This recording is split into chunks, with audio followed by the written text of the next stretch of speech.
I knew my life would never be the same when I became OCD positive, OCD positive. It's all over my face and it's obvious to see that I'm OCD positive, OCD positive. All sorts of weird facial twitches like a dope fiend. OCD positive, OCD positive. Lifetime full of frustration and medication. OCD positive, OCD positive. See, this is part 2 of me and my story, dude. Ain't looking for no sympathy, just simply trying to tell you, if you got OCD, it's okay to talk about too. You got struggles, you got pain, tell them what you been through. Lions, tigers, wolves, and snakes, my mind is always feeling bit like a little person in my head telling me to do it over and over and over again. And it's really freaking mean. I don't have OCD, OCD has me. I knew my life would never be the same when I became OCD positive, OCD positive. It's all over my face and it's obvious to see that I'm OCD positive, OCD positive. All sorts of weird facial twitches like a dope fiend. OCD positive, OCD positive. Lifetime full of frustration and medication. OCD positive, OCD positive. This damn disorder got me feeling like a slave to it. Really don't know how much longer really I can do it. Seems like every day I'm waking up with a new tick. Gotta do all day long, what a nuisance. See, my brain is broken, don't produce enough of the serotonin. Feel like jelly roll, cause this is therapeutic music, dude. Being chased by the bully all damn day and night. I need a fucking break from the demon in my head, man. I knew my life would never be the same when I became OCD positive, OCD positive. It's all over my face and it's obvious to see that I'm OCD positive, OCD positive. All sorts of weird facial twitches like a dope fiend. OCD positive, OCD positive. Lifetime full of frustration and medication. OCD positive, OCD positive.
All right, what's going on, my friend? How you doing? Good. Good, good. You can hear me all right? Yeah, I was out knocking doors, so we're doing this in my truck. All right, sounds good. Sounds good, man. The grassroots movement. So first off, I just want to thank you for coming on the Nicolas Bowling Show. For real NSC and everything, and I appreciate that. I am here with Tom Norton. He is running for Michigan Second District. Is that correct? Yes. Yes, sir. Second District. You're going up against John Molinar, and just tell us how everything's going with the campaign.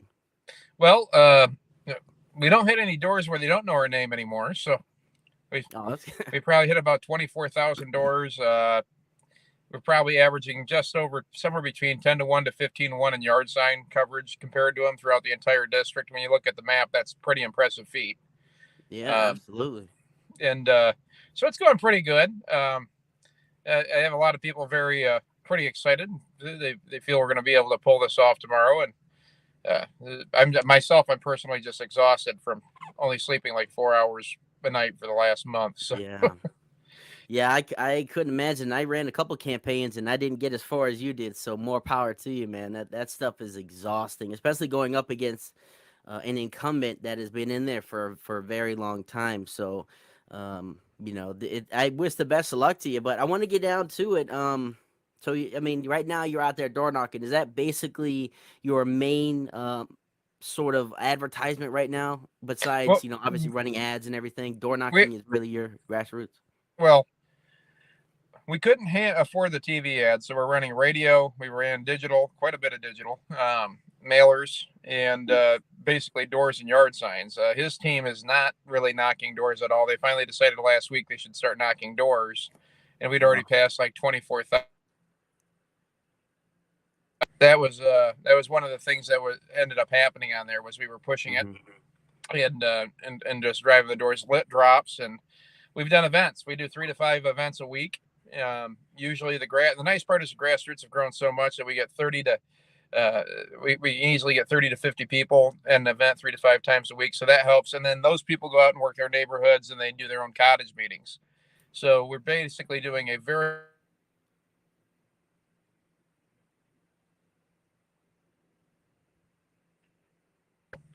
if the camera goes out, that's why. But so because we're doing so much grassroots work, that's basically what's going on. But we are driving ourselves very hard, and we're actually working it.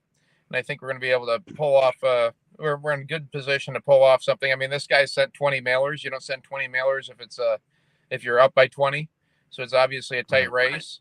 So they're going through and they're driving as much as they can with money and not work. So yeah, that's very interesting. That's very telling right there. Sorry. Yeah, the other part is he's not really an incumbent for about 68% of this district. He's not an incumbent in. And then the funnier part is a lot of people know that he doesn't actually live. He's never lived in this new district at all. So that makes it a really big thing for that because he has no real interpersonal network or grassroots network to it as well. So it's pretty interesting to see that stuff unfold. I had one of my event people go to do a forum in my stead because we had 3 forums going on in the district. And when they were driving up to the event, the basic comment that he made, he thought he was going to a Tom Norton convention. And he knew he was at the forum when he saw the lone John Molinar sign out front. And I figured that was pretty interesting. And that's one of the counties that used to be his home district. But the man, we spent 3 months trying to get this guy to debate, refused to debate, wouldn't debate. I mean, we put it on our Twitter, our Facebook, our social media. Darn well his campaign tracks us. And we've challenged him to debates at forums in front of people. And then they act like we never officially challenged him was the reason why. It's like, that's about as official as you can get. Outside of writing a notarized letter, stamping it, making sure it's hand delivered and signed as it has been received. I mean, that's the only next extent that you could possibly go. And if his record was so great, why wouldn't you want to debate? If his record was phenomenal, he should be more than happy to sit there and defend it. I mean, his entire campaign, he hasn't listed one accomplishment, and he's been there 8 years. If you've been there 8 years and you can't list one accomplishment, I'm sorry. I mean, he didn't even propose a vaccine choice until he had a primary challenge. Prior to that, the only thing he'd had to accomplish was he's renamed a post office, and he's one of the ranking Republicans on Health and Human Services throughout this entire COVID pandemic. And the best part is he brags about funding the National Institute of Health as one of his biggest accomplishments. So that's the type of guy that Wow. we're actually up against. He actually thinks that's a good thing in an R+30 district. Yeah, when I was looking into, doing research on this topic here with you and for your interview, I looked at this guy and I was shocked because, I mean, he just as you mentioned, he's done one bill that he introduced, and that was changing the name of the post office. And other than that, he's kind of just what I call like just just kind of goes with the flow of everything. I mean, he'll vote, but he never actually produces legislation, which is his job. Mm-hmm. Half of the job is voting. That's great. And then even that he's failing because he's not voting with his base, which is conservatives. And his rating is really bad with conservatives. It's an F on Conservative Review Liberty Score, which is very accurate. In my experience, they're very accurate with that stuff. Yeah, that's one of the things that we keep on noticing on that. And he says his new advertisement says a conservative you can count on. So I didn't know an F was counting on anybody, but I guess it is. I mean, it just depends on how you define it. I mean, you could count on him to show up, really, but that's about, he hasn't missed many votes, but I mean, he's not really doing anything for us. I mean, Nope. it's He sits there and he smiles. But I mean, DC obviously wants him to stay there. They're spending millions of dollars. I mean, if any of your listeners wanted to help out, the only thing that we keep putting it to is digital up through the last minute at this point in time, any money that right. comes in. And that's at tom.gop. Yeah, I got it right on the top of the screen here, tom.gop, and it'll be all the links after this goes live.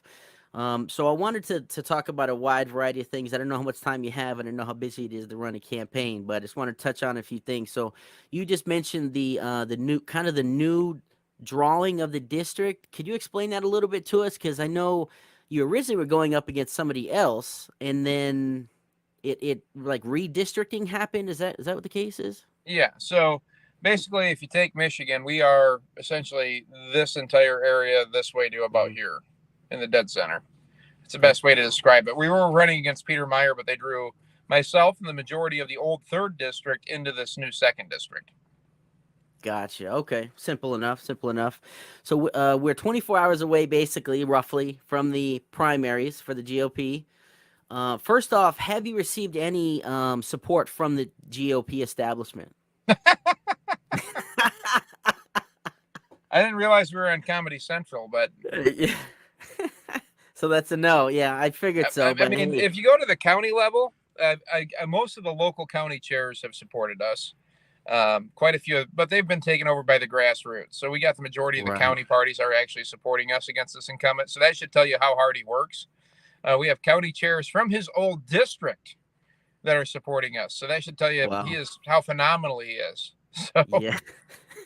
when you can't hang on to the majority of your county chairs from your home district in a conservative area, you're definitely not the most effective. Yeah, man. And nowadays, a lot before, I'd say even Trump, because that's when I got into politics and founded my website. You could get away with saying, yeah, I'm a conservative.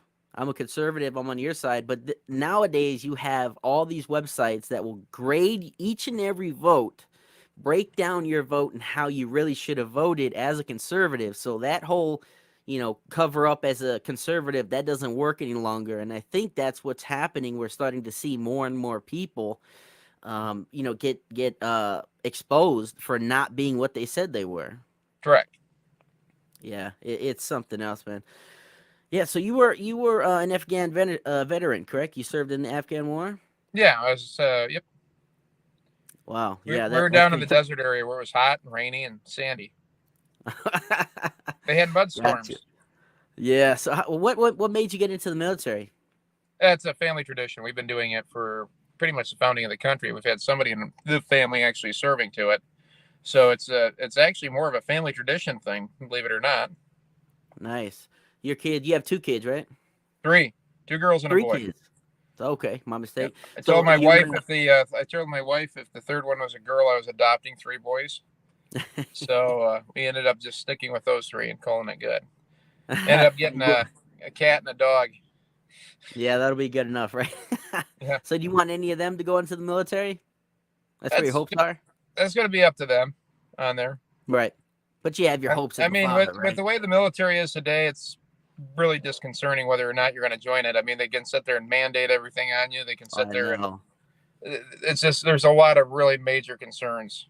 Yeah, man, that's something that just breaks my heart that all these men and women who signed up to fight for our country are getting pushed out because they don't want to take a vaccine. Well, That it's not hurts a my head. vaccine. It's actually a cell therapy. It's not a gene therapy. It's actually a cell therapy because Oh, really? it tells your cells how to re-identify different proteins. So that's what Mm. it actually does. When everybody goes, it's changing your DNA. No, it's not changing your DNA. You're not going to grow an extra toe or anything else, but it is helping redefine how your cell is structured.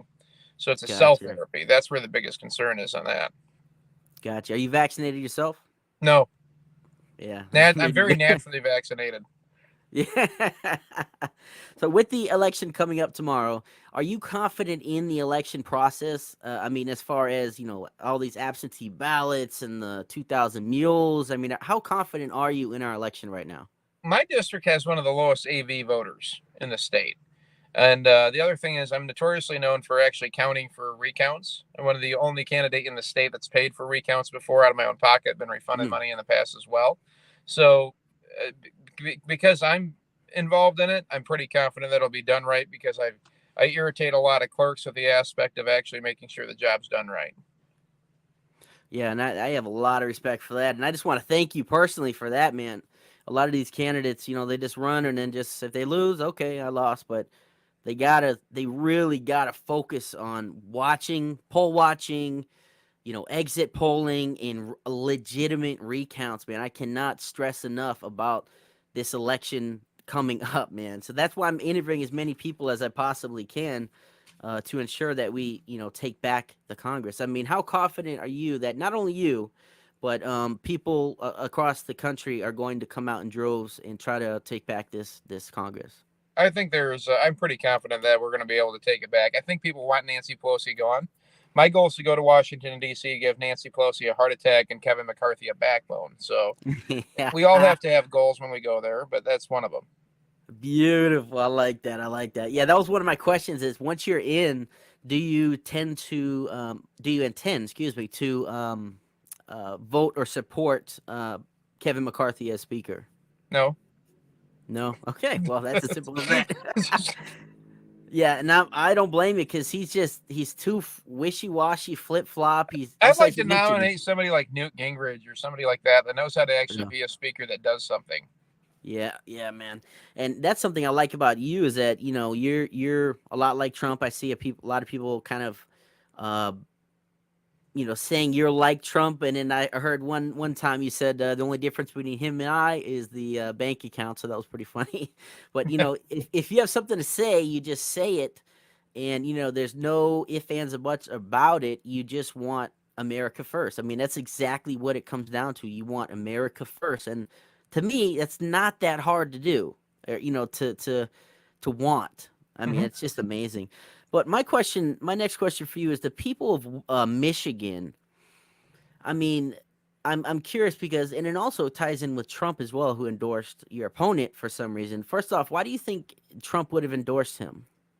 Well, actually, there's a letter that came out, the same letter from the DeVos family, asking Trump to endorse not only him but Tudor Dixon and those others. He was actually mentioned in that letter that hit the Gateway Pundit the other day from the Mm, DeVos family.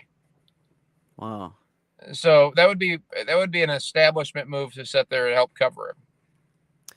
Wow. See, that's so disappointing, man. Trump shouldn't be doing that.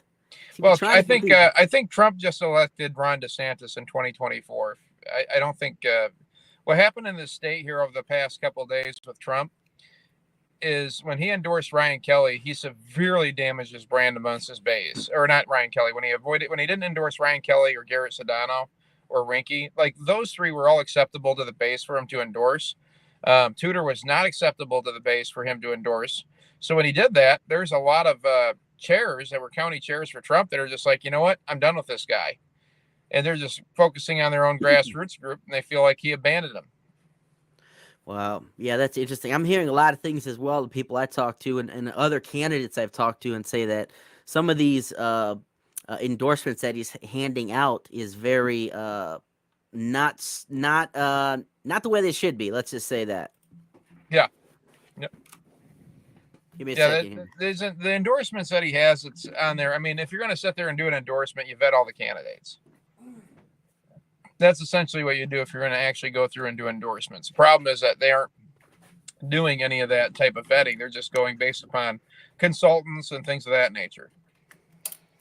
Right, absolutely. Yeah, trying to get my camera set back up here. My apologies. 1 second.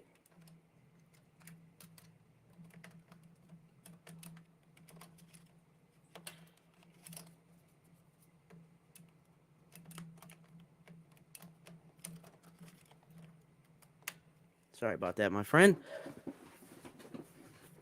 There you go. You're back. Sorry about that. All right.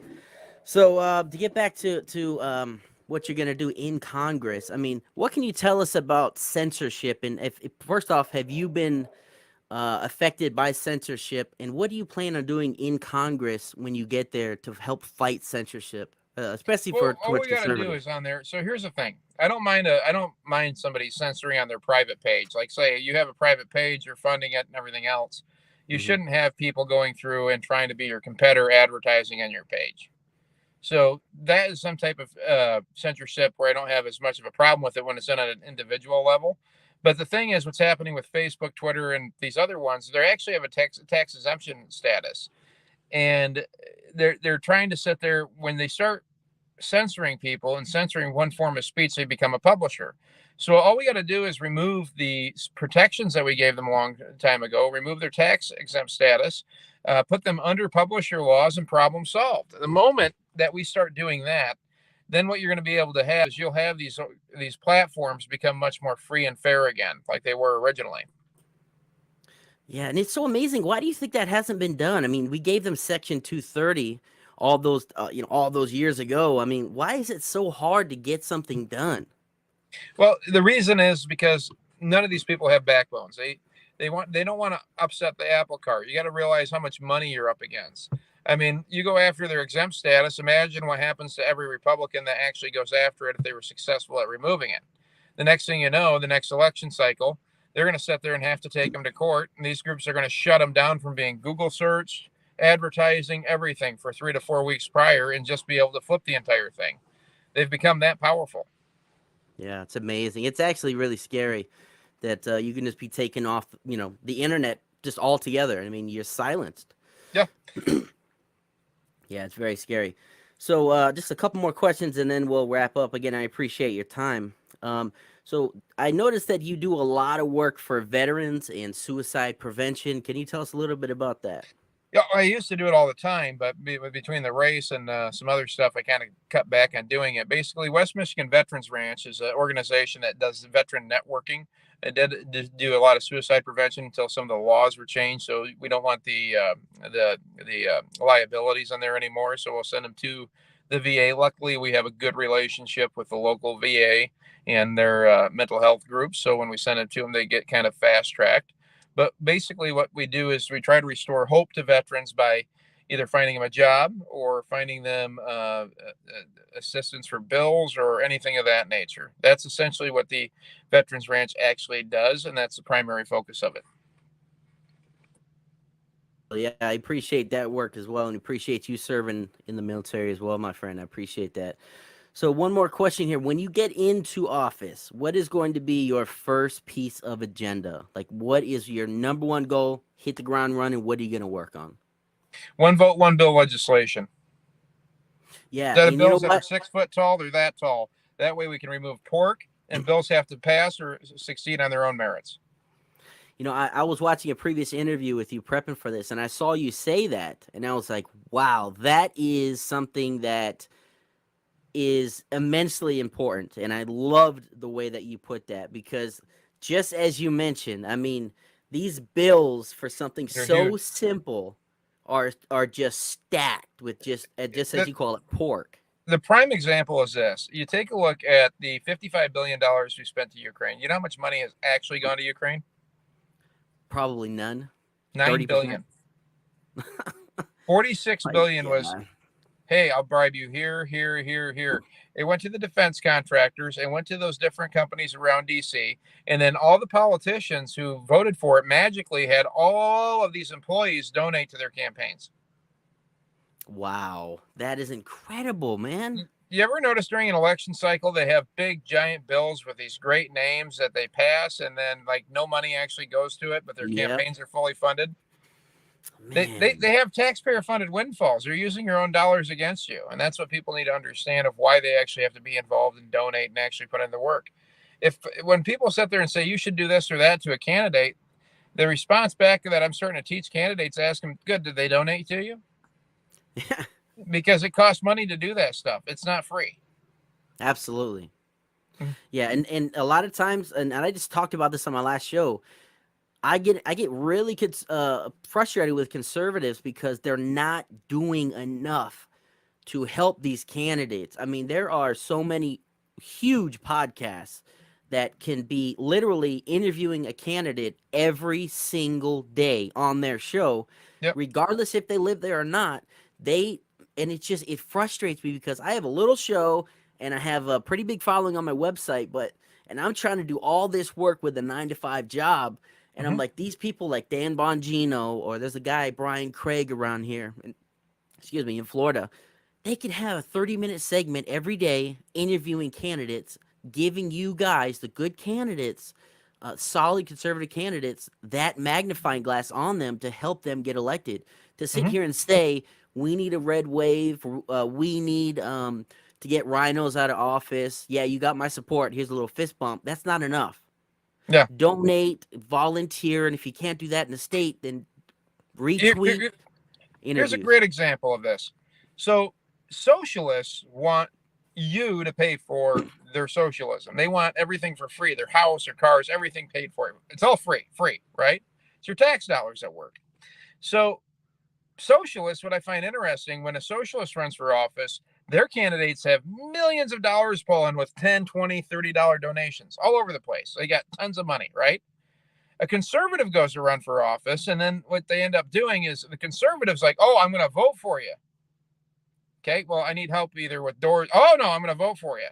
They don't want to put in the work for doors. They don't want to donate. They don't want to do that. Now, this cycle, there's a lot more that are doing doors, that are putting in their own gas for driving and stuff like that, and some small donations. But the problem is conservatives are way behind the 8 ball here, because we got to put in the same amount of work as the Democrats do for the conservative side if you don't want to pay for their socialist programs.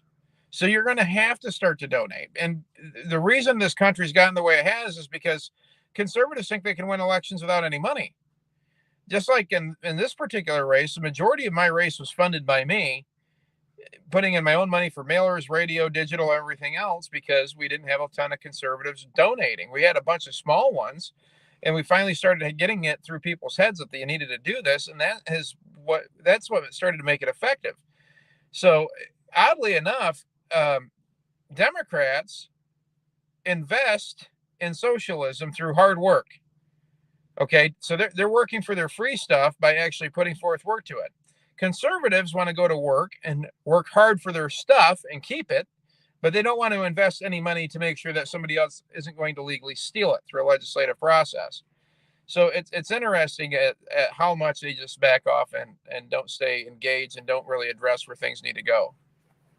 Yeah, it drives me crazy, man. I see these people posting funny memes and stuff, and it's like, Mm-hmm. dude. And then I ask him, "What are you doing to help, this guy get elected here?" Well, I'm just saying, they have no answer. Like, you're not doing anything. I Mm-hmm. understand maybe not going outdoor walking, right? Maybe you don't have a lot of money, but I mean, retweet them. Go, door knocking if you can't donate, or if you can't door knock, then Mm-hmm. donate. If you have any sort of a voice, get them on and talk to them. Yeah. I mean, it's so frustrating, man. I mean, Mm-hmm. that's why we are where we are as a society, as a group of Republicans and conservatives. It's Yeah. just we don't fight as hard as they do. Yeah. That's exactly Like, what we have to start doing. yeah, and that's what I'm trying to push, man. Push, man. But yeah, that's all the time I'm gonna take up with you, my friend. I really appreciate it, Mr. Norton. Is there anything you want to talk about before we close? No, the only thing that I actually tell people is like, go ahead, go to the website, donate tom.gop. Anything we get over here this evening, we're going to go ahead and put forward into digital advertising throughout tomorrow for the Get Out to Vote effort. So it will go through either text messaging or things of that nature. That's what we're pushing it towards. And if there's anybody in the district, we appreciate the vote. And you need to get out there and continue fighting. Okay. God bless everybody and take care. Yes, sir. I'm gonna actually throw a donation over your way after we get done here. So I appreciate your time, my friend. God bless you, and never stop fighting. Yep. All right, man. Take it easy. All right. So that is it for the Tom Norton interview. I appreciate everyone that came out watching live. We are going to wrap it up here. I do want to do some promotion on this because tomorrow is the election for Michigan's 2nd District. I think it's Michigan in general. So yeah, go check out tom.gop.com. Drop him money. Drop him a few bucks, whatever you got. Believe me when I tell you it helps. And share this interview. Share this interview right now to get the message out. We only have about 24 hours or less. We have, well, you know what? We have less than 24 hours to get this man elected.